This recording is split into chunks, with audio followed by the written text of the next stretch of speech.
Hello, everyone, and welcome to another episode of the Black Eel Podcast with your hosts, Scott and Mike. So, Don't in sound so today's... excited. nobody is. So, in this video, we're going to be talking about the season premiere of the final season of The Bad Batch, where it premiered 3 episodes. We're going to be... Sorry, I was out of camera for a second. Three episodes. And, we're going to be talking about those 3 episodes. We're going to be talking about what we've learned in these 3 episodes and what this means for future Star Wars projects, potentially. And obviously the future of this season as well. Then once we end that, we're going to go right into a character spotlight by me. And then we're going to end our episode. So let's get right into it. Mike, I think the best way to do this is to break it off into 2 storylines, because it really kind of was. Even though technically episode 1 and episode 3 are connected, in episode 2, it's not that it's not connected. It's based on the other half of the Bad Batch. Agreed? Yes. So far, each 3 episodes basically told a different story, but they're all coming together. The first and the third are more closely tied together because obviously situations occur. Correct. So what I'm really trying to get at is it's better to talk about episode 2 by itself and then talk about 1 and 3, because Yes. 1 and 3 are so closely related. We can't really talk about one without going to the other. Where episode 2 we can talk by itself without an issue. Yep. So episode 2 is basically Wrecker and Hunter, well, hunting down Omega. I mean, as simple as that. Yep. Apparently they've been doing it for a while. We don't get this is what's killing me, and they're very smart about this, and it irritates me. They're not giving time, like any amount of time, other than the fact that a lot of time has passed. They're being very vague about that. They're not giving an exact amount of time. We know it's in a lot of time, but I think if we want to get really particular, Mike's got the map. He's got the timeline. You should see his room. He's got red marker and string everywhere. You got the screenshot of the prison cell when Omega, oh my god, I'm forgetting her name now. The older Omega, we're gonna go with that. The clone. I call her Omega's sister. It's easier. The female clone that's not Omega. That's fair. I mean, realistically, it's Omega and then female clone. That's how I go. Her name begins with an E, but I'm blanking on it. I could care less at this point. Anyways, so when she comes and gets Omega, after we see her start etching in the dates, and you see her grown up, when she leaves, you can see how many of the days she actually scratches into the wall. Oh, I didn't even pay attention to that. Yeah, you can. I mean, it's far away, and the lighting obviously isn't great. It's a lot. So you can see it's a lot. Amount. I'm sure somebody probably could figure out how to zoom in and whatever, clear out the digital thing. I'm not willing to do that. I'm just willing to say I didn't even know it was there. So I was specifically, when I was watching that, I was specifically looking for that because I was wondering if they would drop that little hint, and clearly they definitely would have, and I'm not surprised by that. I think the more telling thing was the fact that her hair grew. Yep. Oh yeah, the hair. And again, that's not to say like I'm just stating like that just proves a lot of time has passed, because in the first 2 seasons you saw how little her hair grew. Yes. And now all of a sudden it grew literally in 1 episode. But anyway, so we have Hunter and Wrecker basically looking for Omega. They start the episode, if I remember correctly, completing a bounty for those people who look familiar. Should I know them? They look like the guy from Rebels. You know who I'm talking about? The horny guy? The horny guy. Oh, okay, those people. Yes, all of a sudden we now know. Scott makes a sexual comment and it now makes sense. All right, I'm gonna cut you off right there. Let's okay. We're gonna start off by saying yes, you made a sexual comment that was funny. 2, you started off by going, they looked like the guy from Rebels. Yes, thank you. How many guys from Rebels are there? I said horny guy. It made more sense. And then once you said the horny guy, yes, I connected a little bit more. I'm gonna say you're fine. But I don't remember if we've seen these particular people before. Neither have I. I just know that he was the only one of that species that we've technically seen, because he was by himself. He was his own person. Obviously, they're a crime syndicate. They, some form of that. They're fighting with the Pikes. Which, we found out rather quickly when they brought a Pike. Yep, they brought the Pike, who did them wrong. They betrayed him. and got sentenced to death. So, I'm gonna sound racist, but all the Pikes look the same. uh, Like, really, how can you tell the difference? I mean, I'm stating it. Even the Huts, at least you could tell the difference between them. The Pikes, I can't figure it out. it's all about the decoration of their attire. I guess so. I Yeah, mean, you could say the same thing about the clones, but even I know who they are, and that's saying something for me. they got personality. So that's so anyway, the why they did that was because they wanted information on where this particular scientist was, which was the one that took Omega. They were given the information. They go to this planet where the supposed lab is, and to be fair, they found the lab. The lab was pretty much destroyed, and on this planet, they find none other than teenage clones. Now, I don't know if it's just the art style of the Bad Batch, but is there like was it just the style that they were like animated in, or do they just look different than regular clones? um, I mean, as younger, like when I think it's just the maturing age that they get that little bit of a different look. Like if you remember from Clone Wars when we saw the younger episodes of them, Yeah, but they the all look like episodes, Boba and Omega. You know what I'm saying? Like yeah, and in these this guys case, don't. in this case, they're a little bit older. Yeah, and So I think that's because what they're a they. little bit older, their features are going to be different. You know, we've never Yeah, seen teenage clones, so technically this is the first teenage clone that we've seen. So fair enough. No, that's fair. that's kind of like what I took it as. No, and that's fair. I'm just stating like I just didn't know if it was like meant to be like they weren't being successful with the clones anymore, like they were being less successful, and that's why they were looking different. No, Um, if anything, I think it's just more along the lines of the art style, where that's because fair enough. the original Clone Wars was so long ago, and just the style has gotten improved. Like you could see the difference between new, like from Rex and Cody Yeah. looks better in Bad Batch than they did in the original Clone Wars. All Like right. just Fair enough. the animation just improved a little bit. It's not like drastically, but No, no. I'm just stating like I just didn't know if it was just an artistic reason or if it was like a legitimate like plot reason. You yeah, understand what I mean? But anyway, apparently, the Empire was experimenting on something that shouldn't be experimented on. shocking. Um, I know. I'm saying it, and we already know. They tried to make a plant alive, and I know what you're saying, Scott. Plants are alive, yes, but apparently to make them sentient, like have their own like being and attack planets. And I'm gonna go out on a limb and say they were successful, What gave you that idea? but they were successful to a point where they couldn't control it. So they left because the planet, I wouldn't say the planet necessarily, definitely the base and laboratory were taken over by this plant creature. I mean, the plants started spreading outside of the base because Yes, but if you I don't remember think when it took over the entire planet. no, it Their didn't take over. expansion is more in the base. Yes, so when they land, when they first encounter the first clone, the kid clone, he They get attacked. says, don't touch anything, Don't and they touch were the plant. No, don't touch any of the vines. don't touch any of the vines. That was Yes, the big thing. And and they Becker, also when they surprisingly, because he's big, touched them. yeah. And they specifically said when they were saying don't touch anything, he says we have a spot that hasn't been infected yet. So That's right. I forgot that. so it's spreading. It's just not as far yet. No, and that's kind of what I was figuring anyway, but it wasn't the point. So the base was then left. The Empire took everything that they could and left everything that was expendable, Hmm. um, aka the clones. Yep, especially the clones. Although I believe when they left, there were more than just three clones left behind, but these are the only three that are remained. We do not know Yes. that for a fact. We are making an assumption because I don't think they ever specifically stated.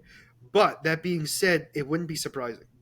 Well, okay, so um, no, they did specify when they evacuated. They They left. bombed. they bombed the laboratory, and they specifically said we were the only three that made it out alive.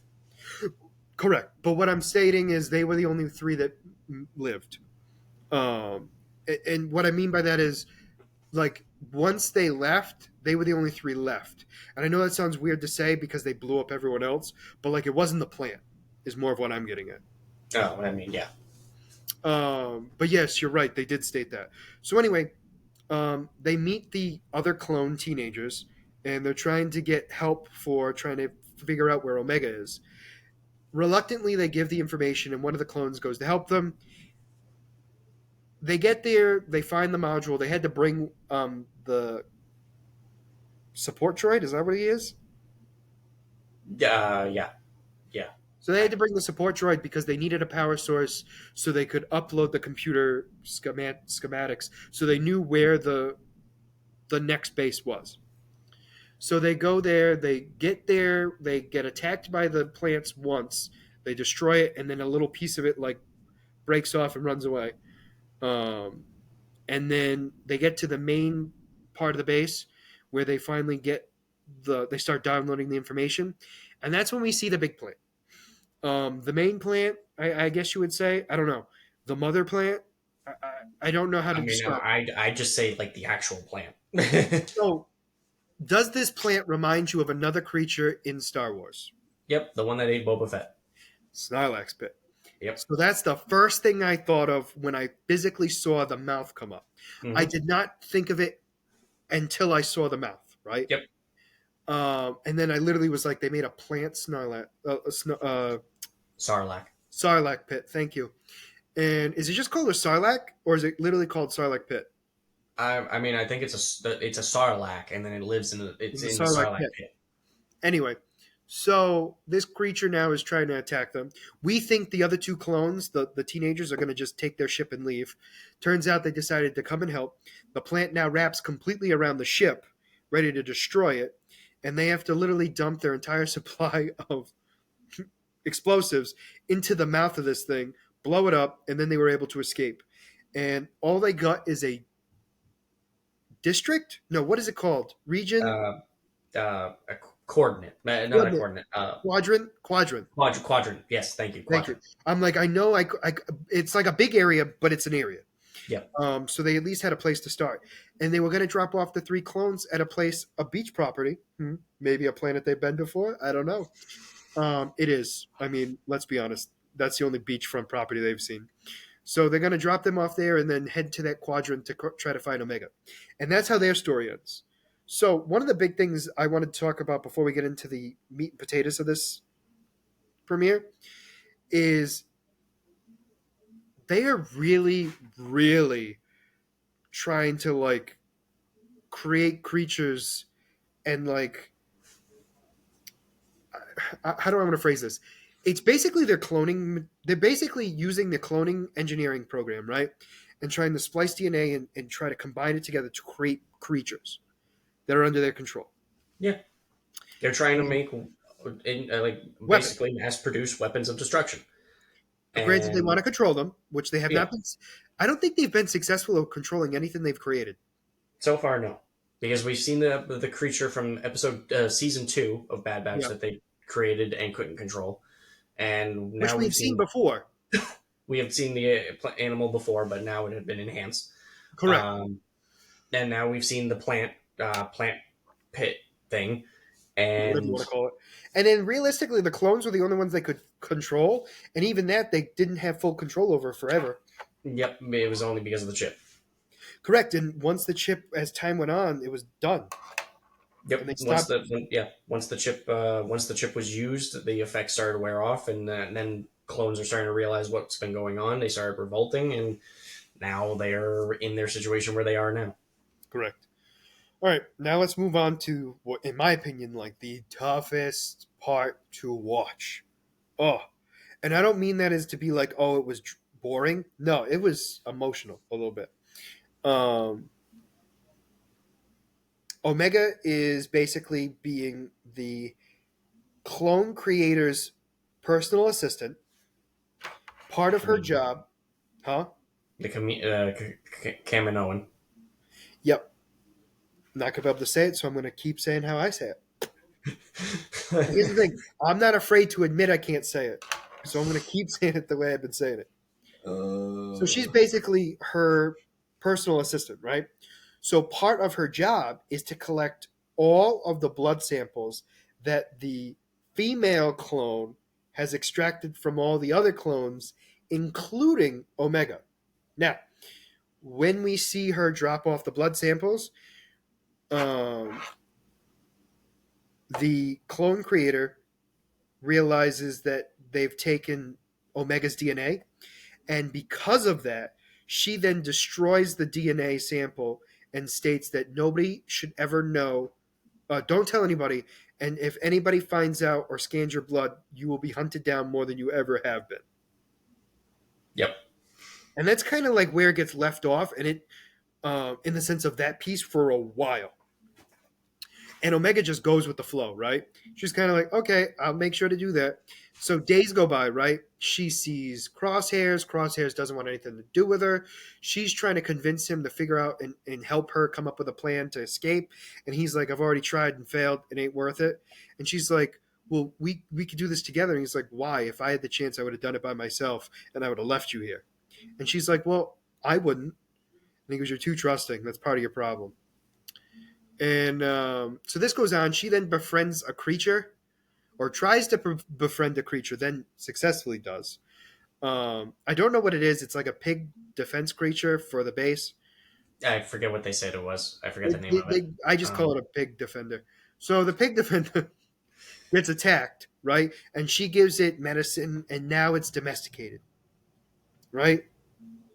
So now things get weird, right? Things get crazy because now they're going to kill the pig because it's domesticated. Omega does not like that, then tries to electrify the robot. It succeeds, and then releases the pig into the wild. I love that you're calling it a pig. But you It's know more what of a I'm wild talking dog. about. Well, pigs can be just as loyal as dogs. Yeah. And it looks more like a pig.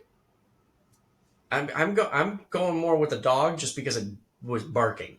And it panted, you're right. So anyway, it was a pig. And the thing that kills me is Omega thinks she's going to get in trouble. And she does and doesn't at the same time. So the head scientist comes in and is basically like, oh, that's fine. He's like, we'll find the pig and kill it. And we'll make sure that we punish. And I can't remember Crosshair's number, but Crosshair has a specific number like all clones do, right? Yeah. And so he says Crosshair's number, and she's like, but it wasn't him, it was me. Doesn't matter. I guess people are going to suffer for your inability to follow orders. Mm-hmm. And that right there was the best thing, because then Omega was very compliant. He knows how to get to her. So all joking aside, like that was the only way Omega has ever listened to anybody. Mm-hmm. And then time passes, and she's got a ponytail now. And then I believe we go in.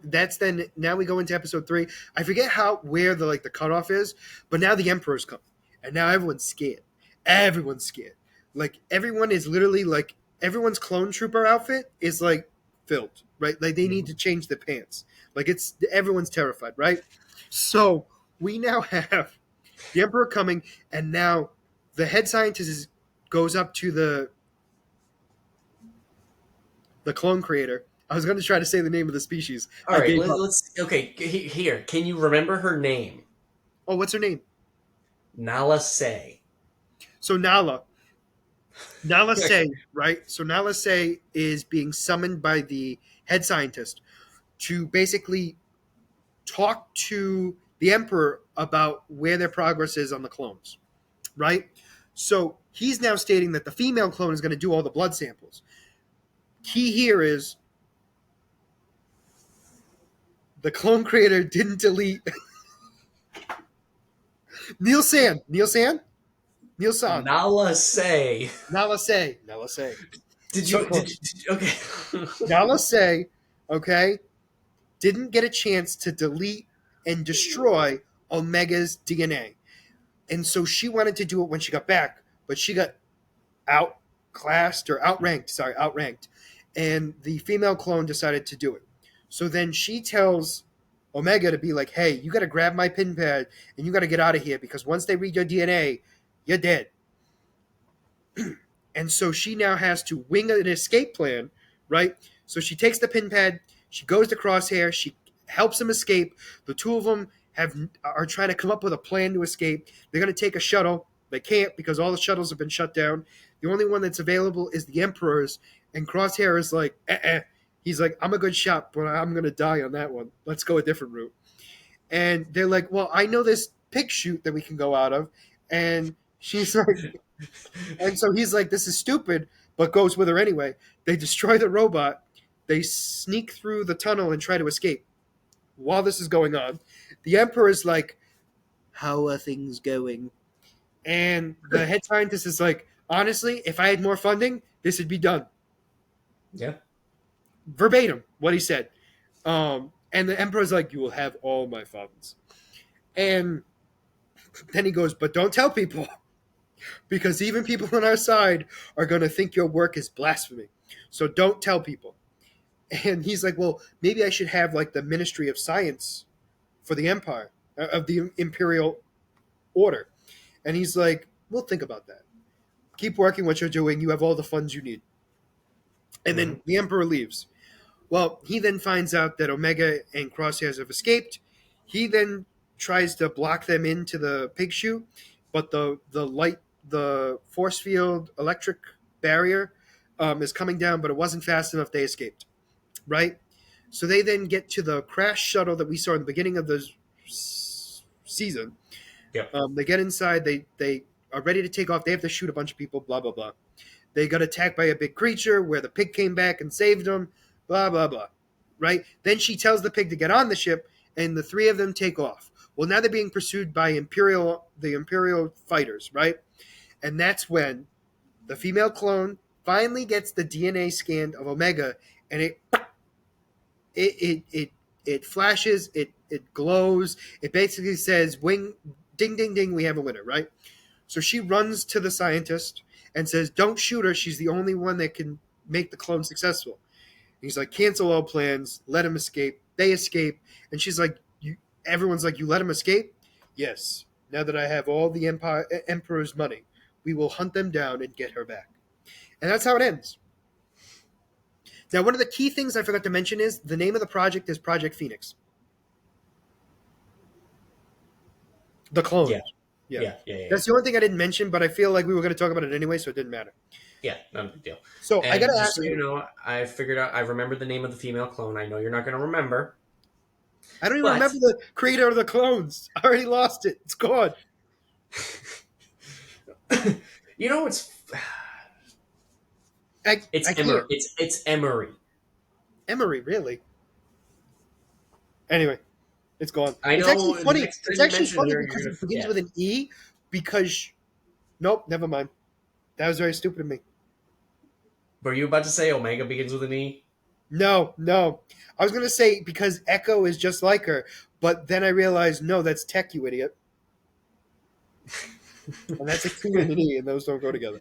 So anyway, Esmeralda. I did it on purpose because if I try really hard, I'll get it wrong on accident. Okay. Anyways. So here's my thing. This is the first time we're actually hearing the Emperor want and knowing more about what Project Phoenix really is. Now, we know what it is because of the sequel series and all that stuff. That being said, we're seeing it like being like full on, like, I'm putting all my money here. This is the first time where we're basically getting official confirmation this is what the Emperor is looking for. We haven't specifically said it, but we know because they said they're looking for the clones to be able to hold the test subjects to be able to hold the M counts, which Correct. are the midichlorians. Correct. And which is what gives the Force users their ability to use the Force. Absolutely. So we finally have gotten confirmation that this is what the clones were for. This was the plan the entire time. Now that the clones are no longer of service, they're going to be turned to their other purpose, and that is making Palpatine live forever. Correct. And I'm curious if we're going to see Snook. Snoke. Snoke. So confident. I was so confident. You know what we need to do before every episode. We need Honestly, to no. write down. Actually, that's not going to help. I think what we need to do is by the end of the year, you should write down every name I screwed up and just say them all at the end of the year. And be like, these are the names that Scott screwed up. So anyway, we're gonna No. So I love that idea. We're gonna have an entire episode of just Scott bloopers. But what I was gonna say was before every episode, what I wanted to do was write down all the names we're gonna be talking about. Write it down, and we're gonna go like a dictionary. We're gonna spell it out for you, so that way when you go into the episode, you can look down at your paper. Oh, it's this person. Emery Nalase. Hey, you know with Pokemon that it can be written in front of me and I still mess it up. So don't even go. Oh yeah, oh I know good and well. So anyway, as I was saying, we're now seeing Project Phoenix in its full glory as much as possible, right? Now, here's my question. When we first see the head scientist and the clone creator go to the very back, like the very secure area, what did that remind you of? Remember all like those lasers that came in and they opened one at a time and closed one at a time? What did that remind you of? I mean, first thing that popped into my head is Qui-Gon. This Qui-Gon and Darth Maul fight, but obviously not. Mandalorian, when we went to go deal with Moff Gideon at the end of season 3. Oh, it was the same setup like that? I don't remember. It looked like that. So I don't think it was the same planet for obvious reasons. Because No. But my point I'm making is it gave me that same feel, and I was like, oh, this is like they purposely like at that moment I was like, that's where they're keeping the clones. That's where all Palpatines are. That's where they are. Mm-hmm. So here's my thing. He was successful. People are going to argue with me and get mad at me. He was successful. Hence why Rey exists, right? I think Omega's blood is going to be used to create a clone that is successful enough to be the most like Palpatine. The problem is, it's going to have Omega in her. So he's going to run away. Right? That's my thoughts. I'm going with it right now. I've been wrong a million times, and I'll be wrong again. But you know what? This is actually my greatest idea I've had that actually sounds plausible. Well, so, I mean, obviously Palpatine was successful. The problem is the clones, because of all the midichlorian count, they couldn't sustain the body for long periods of time. So the only one that we know of that had lasted long was Snoke, technically. Snoke. But Snoke was a failed Palpatine clone. Correct, but successful in the sense that it lived. Yeah. And his son. But I mean, all the clones like lived. They just didn't live for a long period of time. Correct. No, you're right. You know what? You're absolutely right. But you get what I'm saying. Like there were two that lived the longest. I mean, in all honesty, for all we know, because when we were, so if you remember in episode 9 when they were finally confronting Palpatine again, you could see in all the test tubes all the failed Palpatine clones of Snoke.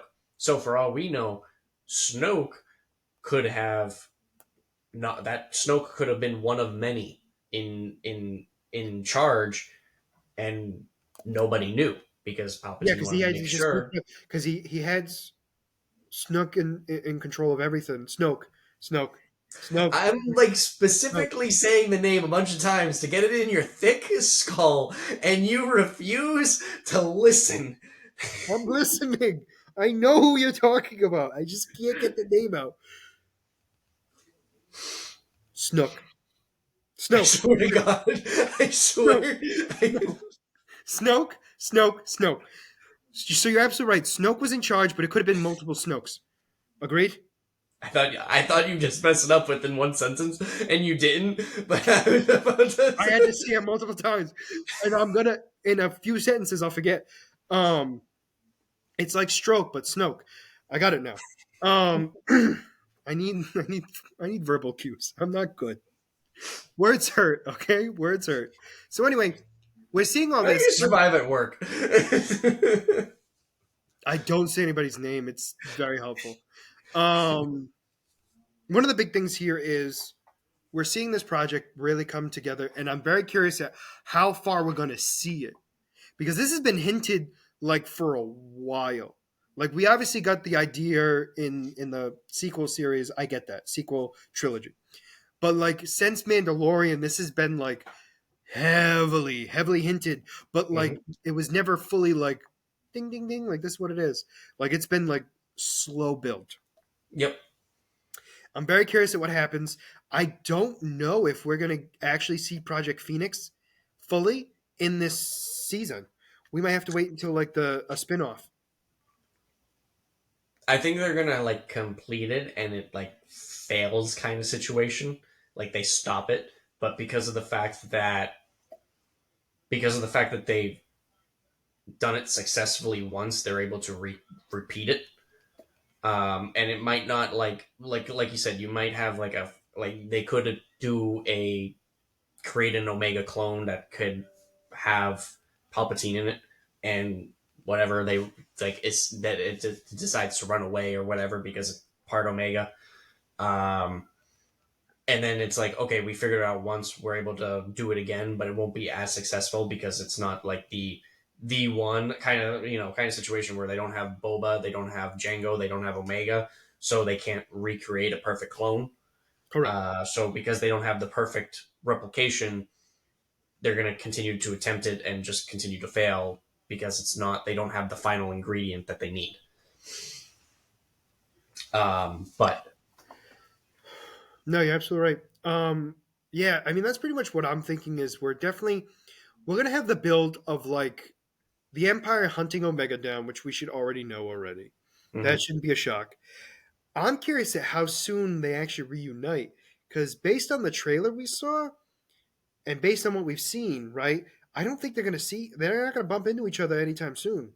No, I don't think so. I don't. The first thing that they're going to do, they're not. I mean, um, Crosshair is going to be smart. He's not going to use that shuttle for long because it's going to. They're going to be tracking it. So Correct. wherever they go, they're going to have to ditch it, get a new ship, and then instantly leave. And until they are able to accomplish that, they're going to be dodging things. Obviously, now we have Hunter and Wrecker going to the quadrant where they believe the base is. Um, I think that they're going to Hunter and Wrecker are going to invade the base, not realizing that Omega escaped, and they're And going they to get die. captured or something. I mean, I think, like I told you before in one of our old podcasts, the theory is that Hunter's going to be dying because he's like a main focal point in the trailers and the poster. Do you think now hear me out on this, right? Do you think Omega's gonna ever see her brother Boba Fett? I don't think so. No, it would be cool, but I don't think it really he will because I mean he's doesn't have any relation to the story. So I mean, sure, maybe they could go looking for help, kind of thing. But I mean, Boba's off. Because think Boba, of it like this, right? I'm thinking like if we're gonna see Ventress, right? During we this could see time, Boba based off the and I'm not stating like, oh, like they're looking for Boba. No. That would make no sense whatsoever. But if we already know Ventress is going to be there during this time frame, she could be potentially working with Boba. yeah. Now this is where the confusion takes place because I like it. This is technically takes place after Ventress is dead. I So know. I know. So I don't know if it's going to be a flashback we see. Like I don't know what's going on. Like yeah. here's the thing. Those 3 episodes I know exactly what was going on. Mm-hmm. But like I don't know where we're going for the future of this season. Like all I know is like we know that Omega's going to get attempted to be captured, right? Yeah. And the Bad Batch is going to try to stop it. That's it. Mm-hmm. Like that's all I got. Like I Bad don't Batch even know. going to rescue Omega, looking and be able to retire. Omega's looking for the Bad Batch. Empire is working on clones and reacquiring Omega. Yep. That's for that's the entire season. Yeah, pretty much. And I'm that's going to be going. how. I'm. I mean, there's got to be some sort of big fight at the end. I mean, Oh obviously yeah, because it's. yeah, But like, I don't. I don't see like where it is yet. Like it's. I think it's too early. yeah. I mean, I don't. Yeah, no. I mean, I'm going to be enjoying this ride. So Oh, far, 100%. these first 3 episodes were phenomenal.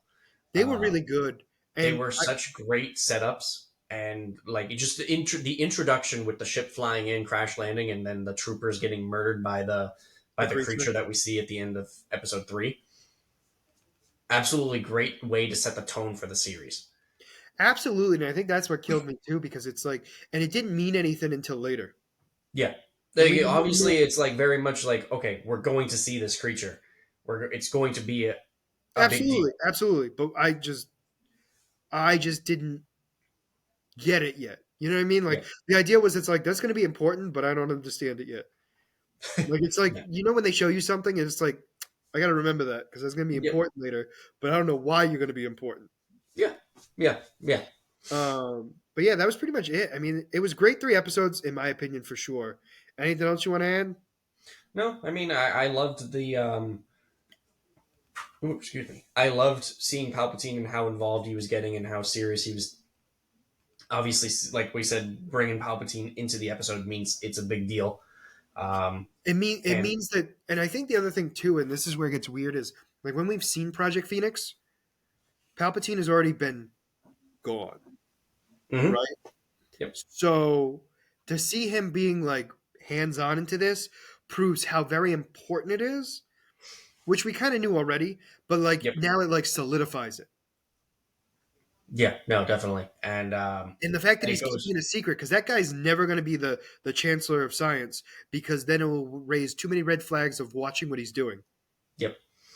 So like Um, soon as he said we'll talk about it, I knew he's never going to be it. mhm. No, and again, it's like the whole secrecy thing. Like, who knows? And like, I know we Yep. talked about it in a past episode Yeah. where, um, I don't think Vader knows. I mean, like, I definitely don't think Vader knows, just No, because. I think I definitely was on the side of thinking he did, originally, but Mhm. after talking with you, and especially in that time, I do agree with you. He would have done. He wouldn't have just thrown Palpatine off the ship if he had. If he You know what knew I'm there was saying? going to Like, be more, because yeah, he would have known like there's another clone somewhere of him, so that would have been stupid. So yep, like he couldn't have known. hmm absolutely. Thrawn maybe, but I think Thrawn wouldn't be trusted with it. I think Thrawn would have deduced it. No, he wouldn't have Thrawn. He would not have told Thrawn. Thrawn would have figured it out on his own. Correct. The Um, only one I think that would know is Grand Admiral. No, nope, nope. The other guy, the old guy. oh, Tarkin, Thank you, No, it's not Grand Admiral Tarkin, is it? uh, Grand Moff Tarkin. Thank you, Grand Moff Tarkin. Um, I'm also curious if we're going to see Moff Gideon, because Yeah. based on the timeline, he would exist. Yes. Well, Yes, no, no, yes. no, no, no, no, no. I'm not saying he wouldn't exist. What I'm saying Not for the is Clone he, Project. is he old enough? Because don't forget, this takes place when in the timeline does this take place? Well, it takes place before. It takes place before Episode 4. It takes place before Rebels. Don't Does forget he between. take? Whoa! Does it take place before Rebels? Do we know that for a fact? Oh Yeah, wait, yeah, no, yeah. no. What do you mean no? This could be taking place simultaneously as Rebels. No, shoot, it can't because Rex is too young. Yeah, no, that's no. It's But it's Episode still. 3. Oh wait, yeah, and we've already seen what's her name. Um, Hera Oh yeah. as a child. Yep. She would be around the same age as Moff Gideon, ish. That's kind of what I'm looking at. Like Oh, he yeah, so he would exists. be, he'd be, but he could. So here's the thing that kills me, right? I mean, I think We don't Moff know Gideon's his a little bit species, older, but but I also don't know his. I don't know how his species age. mm, We're assuming it's human, which is valid. That yeah, doesn't mean we're correct on that. But that being said, we have the potential of seeing him. We can agree on that. There's the yeah, potential of seeing yeah. him. That being said, that does not mean we're going to. He's definitely not going to have the rank yet, for sure. No, no, no, no. If he's in No there, way in he's going to hell. be starting off. No way in hell. Get in. Yeah. Like a roll call. Trying to think. I think that's pretty much it. I mean, anything else? Like I said, anything else you want to add other No, than? no. Like I said, I love the episode.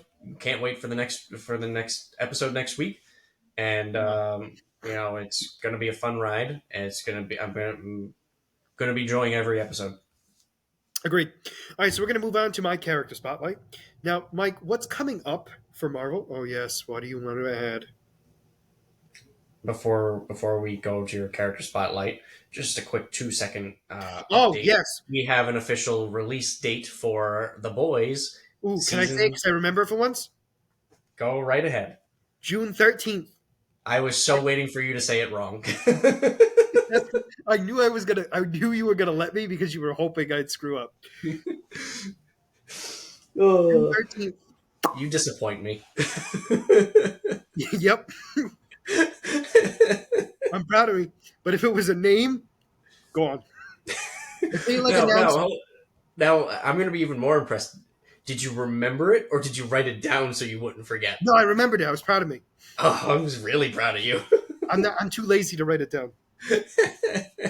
And that's a valid thing. You'll believe that. So anyway, yeah, so that's been announced. So June is going to have that, and I think there's something else in June, isn't there? No, is it August for Craven? Yeah, I think Craven is August. Is it August? Okay. Yeah, I believe Craven is August. For some reason, I thought July or June, to be honest with you. When is the Acolytes? Is that confirmed? I didn't think that was confirmed yet. I don't think we have a date yet. I believe it's a rumor for a release date. Yeah, because there was nobody's announced anything. In fact, we haven't even been told it's coming out this year. It was a thought that might be happening. It was rumored. Yeah, I mean, it's believed that this is because there were 5 TV shows, Star Wars shows that were supposed to be coming out yet this year. One of them got pushed back to next year. Yes. Acolytes is one of the shows that's supposed to be coming out this year. We don't have an official release date. I thought I saw somewhere that said June, but could be wrong. But anyway, all right. So we're gonna move on to my character spotlight. Now you have permission to move on to the spotlight. Thank you. So what's coming up in March for Marvel? X-Men 97. So what are we going to be talking about? Well, obviously an X-Men. But is it an X-Men that we know? Of course not. In fact, if I say their code name, which in fact they have 2 of, are you going to know who this person is? So one of their code names is Time Bomb, and the other one is Boom Boom. And that's not wrong. And I pronounced it correctly. I checked. 1, you didn't check. You just said it with confidence and hope I won't know better. 2, actually, I know you, and I actually checked no, what's it called? How to say it? Oh my gosh! Yeah, I actually looked it up. Oh, okay. Well, how? Because I was like, it's too easy. Like it sounds, it's Boom Boom. I'm like, that's too easy, and it was Boom Boom. Just makes it so much better for you because I can only imagine how excited you are getting to call a character Boom Boom. Yes, so this is a character I actually knew about before this, but didn't realize they were very big in the comics, right? Mm-hmm. So this character was started in the 80s. Do you know what was happening in the 80s, Mike, in Marvel comic world? No. Secret War. So she comes out in Secret War, and who was one of the main entities in Secret Wars? Like hero or villain? Entity. Oh, like God? Sure. Very similar. They're not considered God, but you get my point. He was in the Spider-Man animated series. The Beyonder. Beyonder, yeah. Oh, literally. I'm like going through all of the entity kind of characters. I'm like you're. Yeah. Well, he was like the main person because Doom took over the Beyonder's power and then started this. That's where the secret. Forget it. Get it? Listen, it's been Actually, a no, it was long Kang. time. I'm sorry, it was Kang. My bad. Now Okay. it might be Doctor Doom. But anyway, so Boom Boom is actually named Tabitha Smith. She's from Earth 616. So the reason why I brought up the fact of the Beyonder is because her story in the very beginning is the weirdest thing that could ever happen in the 80s. Okay? She's a teenager, she's getting aroused by her boyfriend, and accidentally blew off the school's lunchroom roof because, mutants. And her parents were irritated as all heck. She was mad at her dad for basically calling her a freak, so she put one of her little plasma bombs in his food, and it blew up in his mouth. And he got really pissed off, beat her to the point where she was bloody.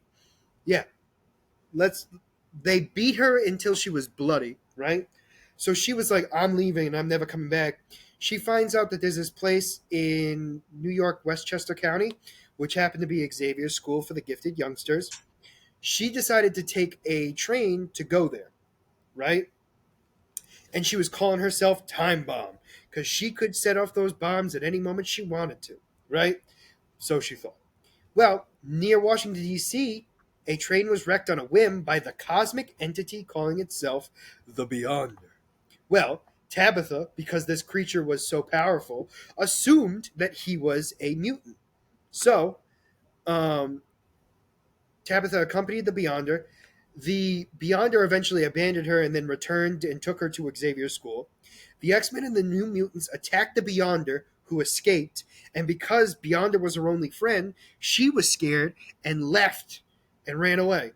She then later found the Beyonder, who brought her to a distant planet, right? Which was apparently the headquarters of the Celestials, or so he thought, and therefore threatened to destroy the entire universe. And the Beyonder fought and defeated a number of Celestials, right? However, the Celestials were smart enough to not have that be their headquarters and set it up as a trap to test the Beyonder's abilities. Terrified as all heck, Tabitha begged and demanded that the Beyonder transport her back to Earth and leave her the heck alone, right? So he complied. He brought her back to Earth. She alerted the Avengers about the Beyonder, summoned him, right? Because she was like, Beyonder, please come save me. And he came. And that led him to being ambushed by the Avengers and other costume champions.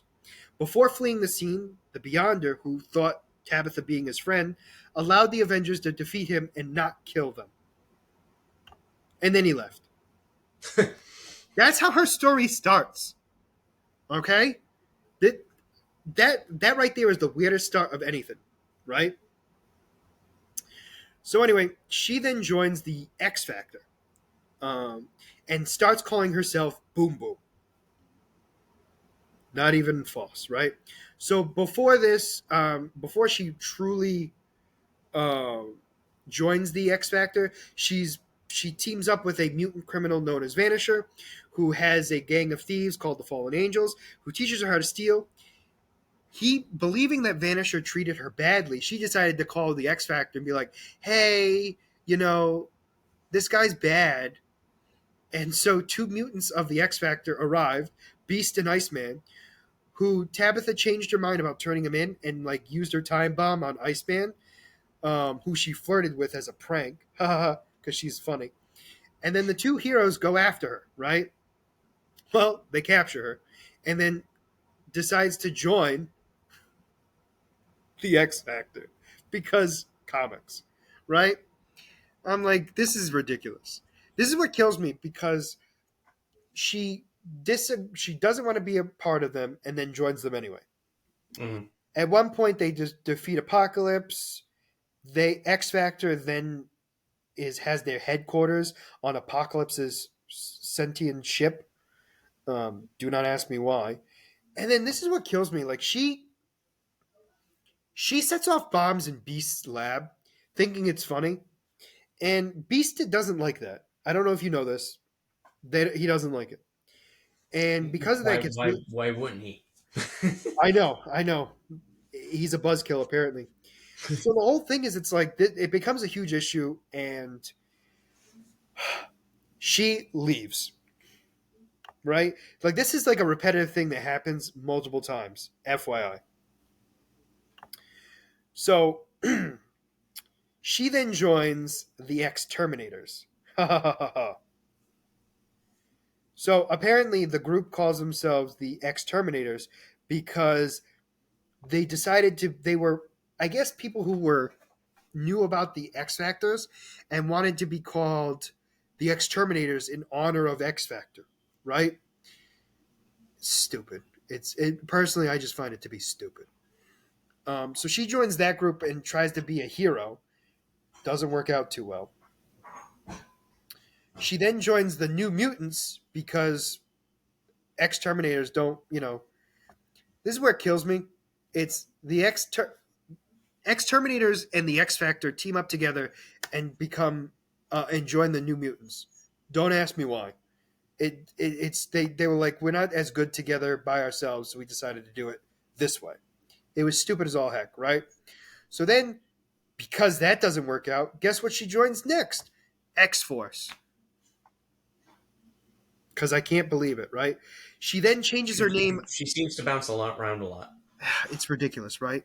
So during her time in X Force, though, she actually takes being a hero seriously, and in fact changes her code name to Meltdown to better match her more dramatic changes in her look and attitude, right? So I actually, in this point of time, she's actually taking being a hero seriously, and she does less pranks and actually wants to help mutant kind. No, that's good. Okay? Personally, I think it's just the fact that she's getting older and it's working out. Well, the X Factor find out about what's going on in the underground, right? Well, guess what the underground is, Mike? Well, apparently it's a revamped Weapon X program. You know what Weapon X is, right? Yes. Weapon X is the facility that created Wolverine. Yes. They were disbanded, and then apparently they were rebranded as the Underground because Weapon X was too obvious. And guess what? It was stopped one time. Why wouldn't it be stopped again if it's the same name? Correct, right? So apparently that all happens, right? They then destroy it, and the idea is they think they destroyed it, but it turns out that they think that they just destroyed. They think that them destroying it was just a cover up for them to create it somewhere else. If you understand what I mean, like even though they were successful in what they did, they don't feel like they actually destroyed the project, the program from ever coming to be again. You understand what I mean? Yeah. Okay. I had to say it that way because it's like the way it's written, like the way it was phrased was like they destroyed it, but like, like maybe they didn't. Yeah. So then, you stopped it, but it could always get someone. It could still get carried on in some way. Correct. And guess what? Well, Tabitha decided to grow her hair out and change her name again. She goes back to being Boom Boom. Because she wanted to be taken seriously, and that's not a lie, and I'm irritated by it. So she actually becomes one of the founding members of what's called the Next Wave. All right. Apparently, the highest anti-terrorist effort, aka hate, was form the team, right? So Tabitha Smith's new team included Monica Rambeau. You know who that is. Mm-hmm. Please tell me you know who that is. I said, Oh, good. Monica Rambeau, Elsa Bloodstone, Aaron Stack, and the Captain are all are founding members of the Next Wave. So they're trying to basically stop terrorist groups. That's really what it comes down to. Well, they found out that the terrorist cell called Silent. Do not ask me what the letters mean. I don't know. Apparently, though, they morphed into a new group called the Beyond Corporation. Well, in this, they wanted to create a massive biological weapon. Well, guess what? Next Wave goes to find out and stop this biological weapon. This biological weapon was actually a creature called Fin Fang Foom. Do you know who Fin Fang Foom is? That name sounds so familiar. So it is a literal massive giant dragon. Okay. It's a giant lizard, and it was clambered from the underground and proceeded to wreck the building site that it was in. But it was one of the people I had a. It's one of the ones you have to fight in Ultimate Alliance too. We had to fight him in Guardians of the Galaxy. Ah, okay. Yeah, yeah, that makes sense too, actually. So after putting an end to the threat of Fin Fan Foom, Next Wave moved on to Illinois because that's the best place to go, right? Um, because apparently what they were trying to do was they were trying to stop the Beyond Corporation, and I guess one of their places was in North Dakota, which is where Fin Fan Foom was. And Next Wave then moved on to Illinois, where they were supposed to stop the next threat, um, which apparently was the ultimate samurai seed. Yeah, Okay. I don't know who that is, and nor do I care. They stopped that one, and apparently it's an entity that can create like take. I don't want to say that it's like a symbiote because I feel like that's not a direct link to it, but it takes host of a body. Mm, We'll go with that, okay? okay. Um, so then they start dealing with that, and guess what? Next Wave is now disbanded, and Tabitha decides to relocate with the rest of the X Men, and decides to team up with them once again. This is not a lie. She then teams up with the X Men, and they basically go through a bunch of stuff. And one of the big things too is she she teams up with Cable a lot. Actually, after this, so Cable was one of the founding members of the X Factor. Sorry, X Force. My apologies. And so she goes on missions with him, trying to stop Apocalypse, trying to stop Avengers from destroying them, a bunch of different things, right? And so she kind of teams up with them and all that stuff. And one of the big things is she goes back to she helped several mutants save several mutants in Nebraska after an outreach mission went wrong, along with several new mutants members. She traveled to Carnalia in order to help a young mutant who had just developed her powers when Cable formed a team to assist him on a mission to break world. I almost said breakout world. Nope, it's break world. And Boom Boom declared it an X Force reunion, but WizKid included dubbed the team all new X Terminators since X Force was taken.